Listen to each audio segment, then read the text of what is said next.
I'm your host, Roberta Tachi, and today it's a pleasure to have here with me Dr. Taylor Krick. Dr. Taylor is an expert on lab interpretation, immunology, and metabolism, and loves teaching his patients to understand their condition. Hello, Dr. Taylor, welcome. Hello, thank you. Thank you very much. Thanks for having me. It's a pleasure to have you here. I'm glad you like complex and puzzling cases because autoimmune disease normally are very complex cases. It can turn Exactly. into very complex cases. So the topic of our interview is brain training and autoimmunity. And I would like to, if you could start with, the explanation of all this connection between the limbic system, the stress, the mast cells, and how this all related to autoimmunity. I know it's a Sure. complex, but I know Yeah. you know how to guide Yeah. us Let's through break this. it down and yeah, connect the dots. And I don't know, Yes. Roberta, if I could I might do even some drawings. I could screen share and do some drawings, but I may not. But I use Zoom a lot for my patients. So Okay. I do a lot of drawings and I'll say this leads to this leads to this leads to this leads to this. So so we know that stress is a driver of autoimmunity and of inflammation. I see a ton of people that will say, "Oh, it all started when my mother died," or "It all started when I had I was going through a very stressful divorce," or "It all started when I, got in this car accident," and then, whatever the case was, but it wasn't necessarily, "Oh, you ate poorly and you were sedentary and so you got unhealthy because of that." Stress is a major driver of inflammation, and we know that, but there's a lot of nuance to that. For example, part of the stress response, part of the stress response is cortisol, cortisol from the adrenals. And then another part is adrenaline or epinephrine, norepinephrine, and also can come from the adrenals and can come from the brain.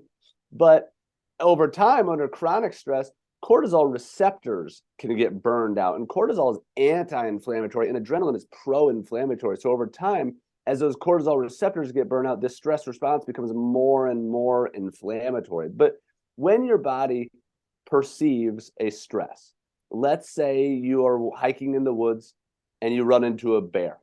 Well, your body goes through the stress response, right? And we all know what that feels like, and we all know what that is. If somebody jumps out of a closet and spooks you, you kind of your heart rate, your hair might stand up on end.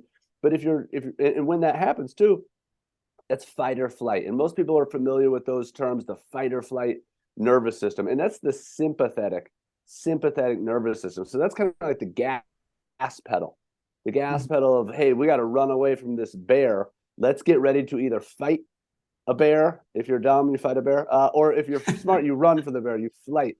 But I think I would already die just yeah, just just by yeah, seeing or that. there's fight, flight, or freeze. Freeze. Yeah. So maybe you would freeze, yeah.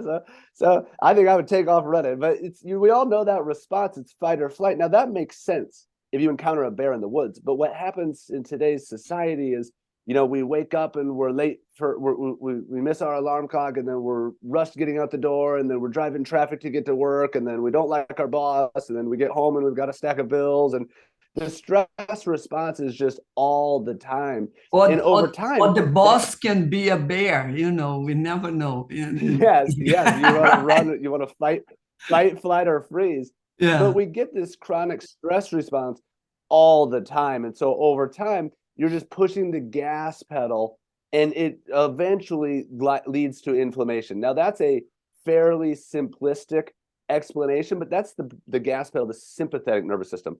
Now, your body also has a parasympathetic nervous system, the brake pedal, and that's called rest and digest. So when you're at rest, when you're eating, there's also some other terms about, when you're want to be reproducing and things like that. When you're stressed, you're not interested in reproducing. You're not interested in even eating or things like that because you're in survival mode. And so the parasympathetic, we need that brake pedal as well to temper the gas pedal. So, and as you use the gas pedal too much, meaning too much stress, too much fight or flight, too many months, years, or just too strenuous of a stressful event, you begin to lose the brake pedal.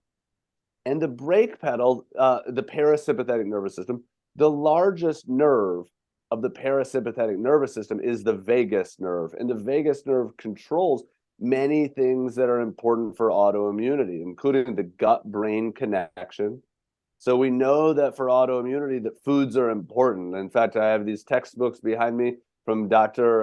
Vajadani, and this one's called Food-Associated Autoimmunities, and the other one's called, from his son, the other Dr. Vajadani, but it's called When Food Bites Back.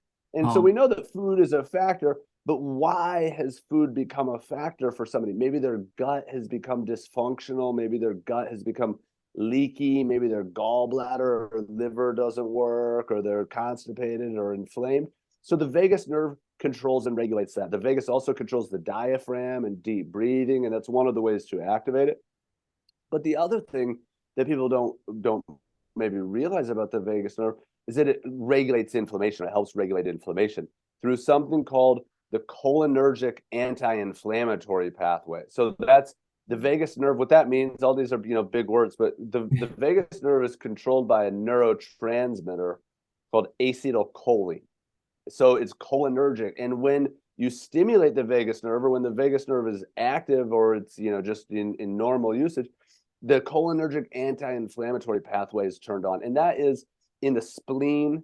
It can decrease inflammatory cytokines like something called TNF alpha, tumor necrosis factor alpha, and in the liver, it can decrease what's called interleukin 6, and these are both just very, very inflammatory, and both very, very relevant to autoimmune inflammation. And very commonly in autoimmune disease, we whether it's the chicken or the egg, we don't know, but we would develop brain inflammation, and that brain inflammation will decrease vagus nerve activity, and then it will lead to body inflammation. So inflammation leads to brain inflammation, and brain inflammation leads to body inflammation, and it's a vicious cycle. And the brain, though, I think that this topic, for your summit is so cool, because the nervous system, I like immunology and cellular metabolism and things like that, but I'm a chiropractor. And you can see right over here a spine and a nervous system. The nervous system runs the show, right? The nervous system and the brain run every function in the body. So while I don't deliver any chiropractic adjustments anymore, chiropractors are very well versed in neurology, and because that's what we're working with the spine. So the brain and the nervous system run the show. So, and I think it's very important for people to understand that all this response in the body that activates the sympathetic nervous system is not something that you're conscious of. It happens without any conscious part of yourself. The body's reacting faster than you notice, right? And I think that that's an interesting point, because a lot of times, if you see a bear, you know that that's scary. But your body responds before your conscious mind responds. But if it's a toxin, like let's say you have mold toxins or mercury in your body is going through a stress response all the time. And so I always tell people, you could be a Buddhist monk with $1 billion bank account and living on the shores of Fiji. This is just a calm, great life. And you could still be going through a stress response if you're toxic. And so the body has something too, which is very interesting on a cellular level. It's called the cell danger response. When your cells sense danger, when your cells sense danger, they react in a certain way. And it's kind of like, if you think back to 2020 and COVID, it's like, if you think it's scary to go outside, what does everybody do? Let's lock down. Let's stay in our houses. Let's stay 6 feet apart. And the author of this paper, his name is Dr. Bob Navio. He's out of University of California, San Francisco. I want to say maybe San Diego. I think San Francisco. Close to where I am. I'm in the Bay Area. He's up in somewhere in that area. But Dr. Robert Navio, and he said, when your cells go to war, they behave the way that nations do.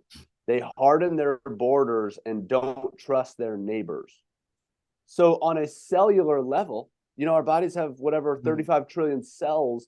On a cellular level, the cells stop communicating with each other, and they do all of these physiologic responses, part of the cell danger response. And it's a fascinating topic, but this ties in with adverse childhood events. This ties in with, maybe abuse, trauma. If you've ever seen a dog that's been kicked it's it's a little skittish, and that's the same for us as adults and humans, or humans I should say, because kids as well. So, and there's a connection, adverse childhood events are connected with autoimmune disease, or linked to autoimmune disease. And in fact, I just pulled this up, so let me show you this, because I think you Okay, you seem intrigued. please This is go what the ahead. cell danger response does. I'm going to go quickly, but over here on the right Wow. is the gut. And if there's safety, you have good gut brain communication and you have health. If there's danger, your gut gets messed up. Over here, let's say, is tryptophan. If you have safety, it leads to serotonin and melatonin and good neurotransmitters. If you have danger, it leads to anxiety. And cholesterol leads to good hormones. If you have danger, it leads to cortisol depletion and that stress response and adrenal fatigue. And here's a arachidonate. If you have safety, you have fear extinction. And a lot of these are things that come into a functional medicine practice. I have gut problems. I have adrenal fatigue. I have anxiety. Here's another picture that says vitamin D. If things are good, it's anti-inflammatory. If things are bad, it leads to inflammation and autoimmunity. Folate, SAMe, again, with the brain and with this stress response and with brain training, if things are safe, you get good neurotransmitter production. But if you look down here, we have inflammation, autoimmunity, inflammation, Yeah, inflammation, inflammation. lots of Decrease. inflammation, and autoimmunity is Exactly. inflammation in the body. Yeah. And so that could come from thoughts. If your cells sense danger, if you, let's say you even maybe grow up in a very fear-based household, and you're just, you're taught to be scared of everything, well, then your cells sense that, and you're always experiencing this cell danger response. And another Yeah. thing, Roberta, that you and I have emailed about is, or talked about, is the limbic system. So I have a video on YouTube explaining the connection, because there's a lot of information out there about limbic system dysfunction. But I have a video that, as far as I know, is the only one that I've seen connecting the two of these, is that the cell danger response is what happens on a cellular level. And the limbic system is where that tends to happen. And the mast cells are one of the cells that kind of fire this off. What the mast cells are is like I the was going to ask you, alarm. what is the Yeah, mast yeah. cells? And for people who are watching this, we have the link for the social media, including his YouTube channel here in the Yeah, page below. So after the yeah. interview, And please watch. yes, Yeah. I've got a few that are along these lines, but I would describe the mast cells as like an alarm system on your house. So if there's a danger, you want the alarm system to go off. But when the alarm system gets oversensitized, it's like anytime a leaf blows by your front door, the sirens go off, and you get inflammation, you get you get anxiety, you get these physiological biochemical responses, and the mast cells are just one of the cells that does that. I think it's So mast cells I can be think your triggered by things like, analogy is great. It's like nothing is really happened. It's not a robber coming, or yes, a thief coming through your door, or trying to get through the window. A just leaf is blowing, and the alarm system and the is alarm off. is inflammation, right? Yeah, yeah, So then exactly. we get inflammation in our brain, or inflammation of our joints, or inflammation of our thyroid, or in whatever, wherever the autoimmunity is, that's where the inflammation is going to flare. But the mast cells kind of work as a trigger. So fear and stress is one thing that mast cells respond to. They respond to different neurochemical neurotransmitters and neurotensin and different stress hormones and things like that. But they also are triggered by things like gut inflammation. So that's where foods come into play. They're also triggered by things like mercury, mold, glyphosate, COVID. This is one of the major mechanisms of COVID. COVID triggers mast cell activation. And so then let's say those mast cells get activated, even if they're in the lungs or in the gut, well, then mast cells can get activated in the brain and in that limbic system area. And then you get basically symptoms, which is imbalanced stress response, or autonomic dysfunction, or inflammation, thyroid, adrenal, etc. or just brain fog, anxiety, fatigue, depression, decreased vagus nerve activation. All the things can come from neuroinflammation. And it's good you mentioned this. I have a client who, after getting COVID, she had, I think it's alopecia, you know, when you lose your hair and problems with the nails. And this was triggered after having COVID. So it's exactly what you're talking about. I saw the same thing in a 10-year-old boy. He had alopecia and all his hair started coming back. It was doing well. And right at the start of COVID, he started losing it all again.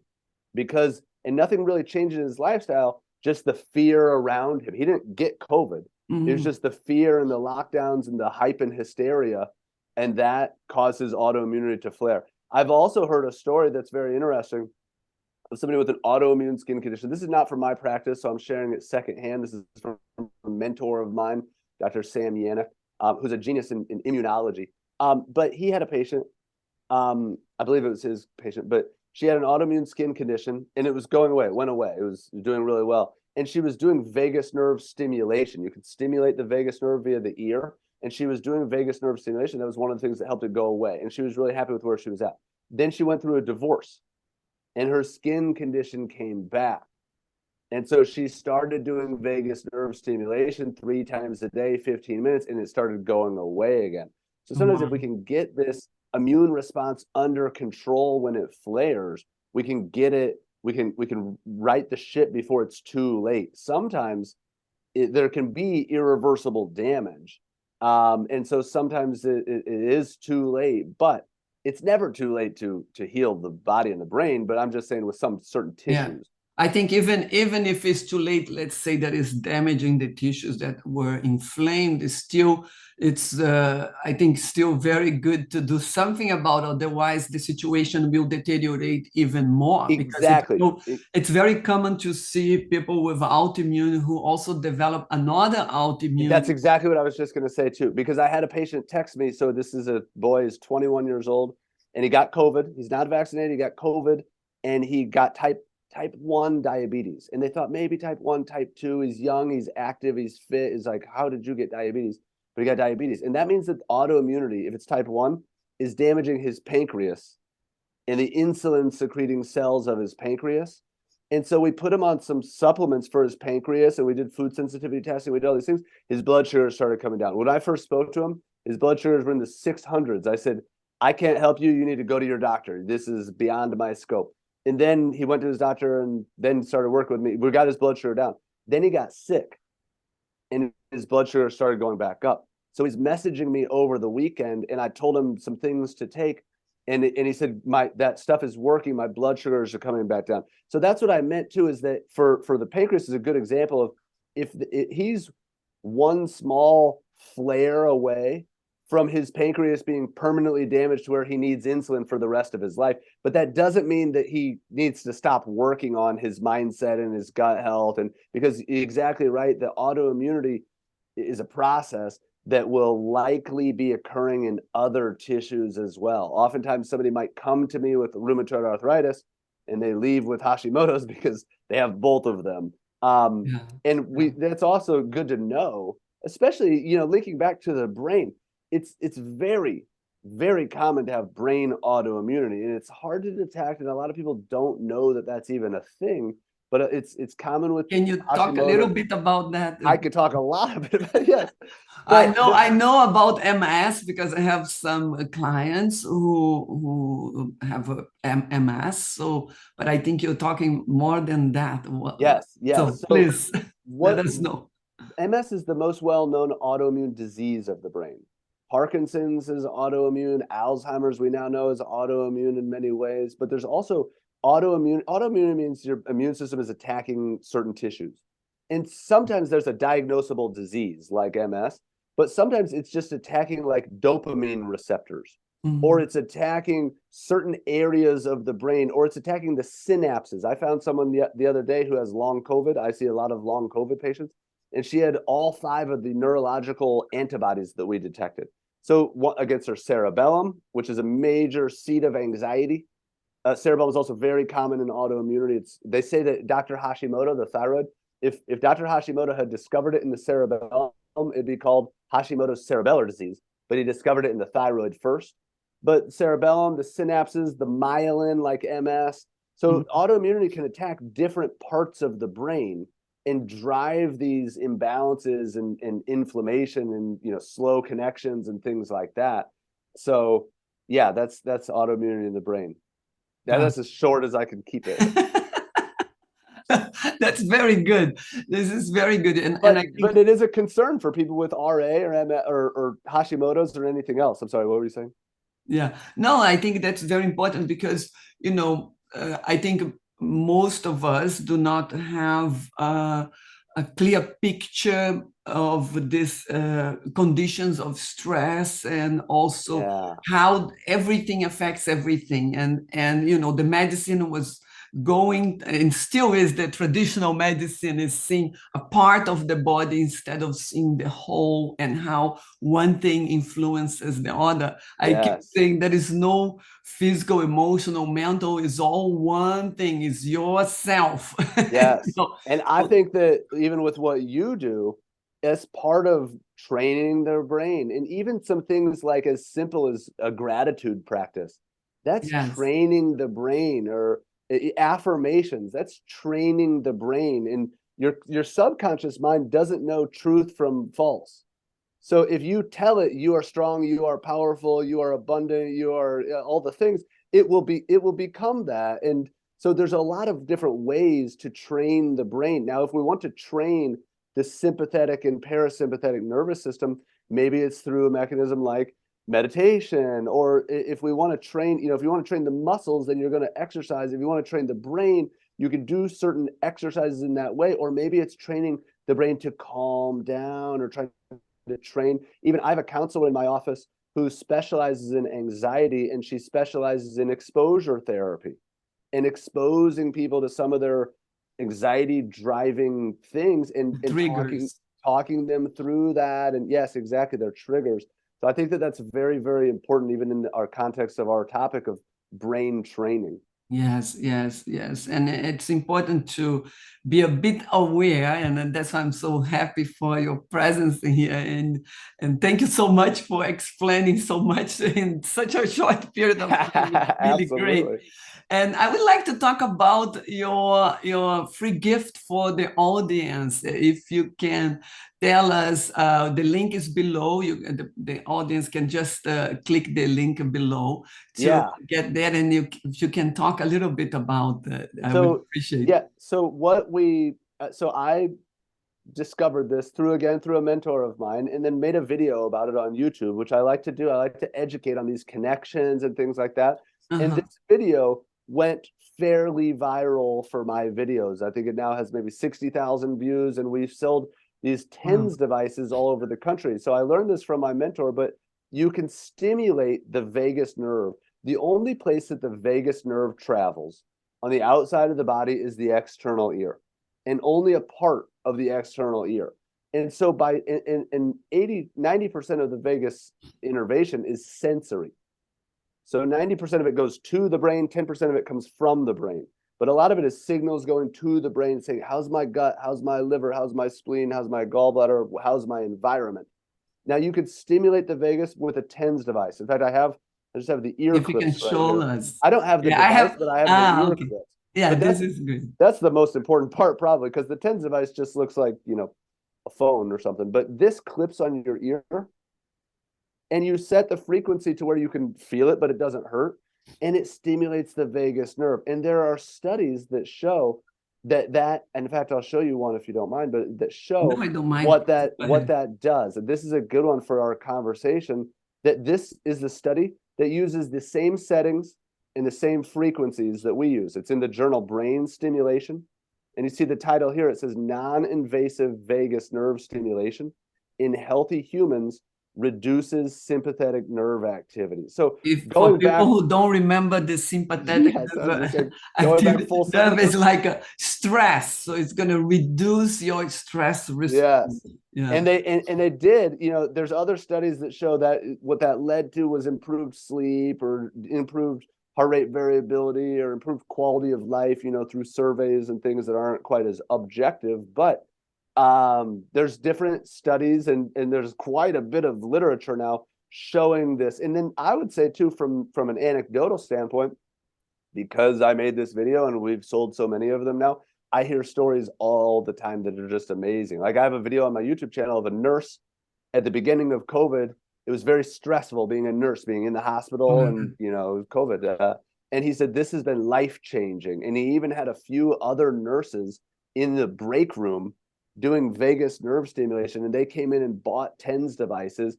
And it's very calming. Or my wife, the first time that she ever did it, she didn't know what it was doing. She said, what is this supposed to do? I feel like I'm melting into the couch. and some of my like clients, a wet noodle. yeah. So some of my clients, they say, oh, I feel so zen while I'm doing this. I feel the relaxation. Not everybody feels that way. I don't want to make everybody feel like you're going to go into a trance or a coma, but the more stressed you are, the more benefit you're going to see. And a lot of my patients too, Roberta, they'll have, let's say they have constipation, which is a gut-brain connection problem. And we get them doing some things. We work on their gut or we work on their vagus nerve and they get better. They start having regular bowel movements. But then let's say 6 months later, they come in and they say, my bowels are starting to slip backwards. I'm now going every other day again. I feel like it's going backwards. I say, have you been doing your vagus nerve? And they say, oh, no, I forgot. It's in the closet. I say, get it back out. And I think the same is probably true with, most practices, whether it be exercise or meditation or anything else. It's like when you need it, you're constantly reminded. But when things are going good, you're not as reminded. But it's good to stay disciplined with them so that you don't. I think that's the word, the discipline, to remember, because it's very easy to, once you begin to feel better, to forget about everything.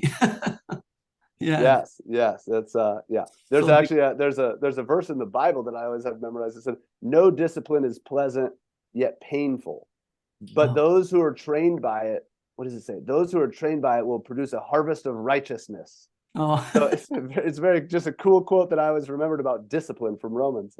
That's great. Yeah, so the gift is to have 25% off a TENS device. Yeah, excuse me. Yes, so that's the gift, and and then we send you an ebook with it, and we have YouTube videos explaining how to make that work and how to hook it up and how to set the frequencies and things like that. But yeah, that's the gift.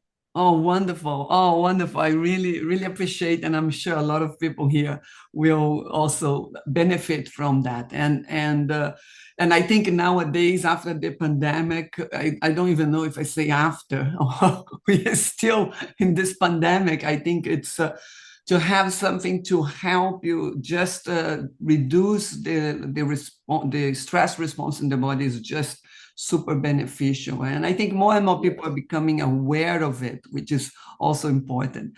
So this has been a great session. I really appreciate your time. It's just we are going to finish it. I would like to ask you if you want to have one final word that you would give for people who has autoimmune disease or people in general who are very stressed right now. And if you can just give an advice or two, a word. Yeah, so I want to piggyback off something you just said about the pandemic, or are we out of it yet, or those things. That my advice is it's so easy. Okay, so I'm in Illinois, and right now there's a big snowstorm in the forecast for 5 days from now, and everybody's changing plans. And I said, that's fear-based thinking. Let's wait and see what happens. And it's easy to get caught up in the mainstream of the hype of everybody else is talking about it, so it must be true.